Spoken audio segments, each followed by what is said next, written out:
동북아시아를 육상으로 잇는 21세기 실크로드로 불리는 한일 해저터널. 바다 아래를 관통해 한국과 일본을 연결하자는 구상은 벌써 100년 전부터 시작됐다. 기술적 실현 가능성은 높아졌지만 그에 비례해 정치적 갈등과 경제성 논란도 깊어지고 있다. 한일 해저터널에 대한 최초의 공식 구상은 1917년 일본 육군 참모본부가 철도용 쓰시마 해저터널 건설 계획을 검토하면서 비롯됐다.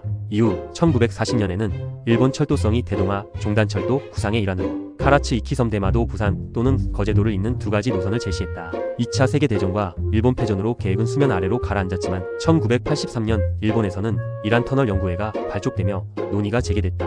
해당 연구회는 터널 기본계획, 해저 지질조사, 국제철도 연결망 연구 등을 꾸준히 추진하며 지금까지도 일본 측에서 논의를 이어가고 있다. 한국 측에서는 부산 강서구를 출발해 가덕도, 남영제도, 대마도, 이키섬을 지나 후쿠오카에 이르는 약 220km 구간을 해저터널 노선으로 구상하고 있다. 이 노선은 최대 수심 약 190m, 공사기간 10년, 총 사업비 92조 원이 소요될 것으로 추산된다.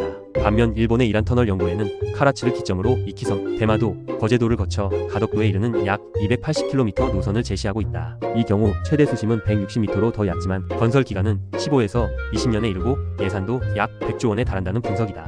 해저터널 건설 기술은 이미 유로스타 영불 해저터널, 덴마크, 스웨덴 웨레순 해저터널 등을 통해 입증된 상태다. 그러나 한국과 일본 양국은 정치적 갈등, 경제적 타당성, 지역 균형 발전 전략 등 복합적인 요소로 인해 논의를 실행에 옮기지 못하고 있다. 해저터널이 현실화되면 부산은 동북아 교통 허브로 부상할 수 있다는 기대감이 크다. 인근 후쿠오카뿐 아니라 중국과의 연계도 강화되며 동남권 광역 경제권 형성에도 기여할 수 있다. 수도권에 집중된 국가 인프라 및 경제력 분산의 기회로도 주목받고 있다. 하지만 반대 의견도 만만치 않다. 부산이 환승 도시로 전락하면서 부산항의 거점 기능이 약화될 수 있다는 우려가 대표적이다. 해저터널이 대륙과 일본을 연결하는 단순 경유지로 부산을 만들 경우 기존의 물류 경쟁력이 상실될 수 있다는 주장이다. 한국교통연구원은 2010년대에 발표한 보고서를 통해 한중일 해저터널 모두 경제성이 낮다고 분석했다.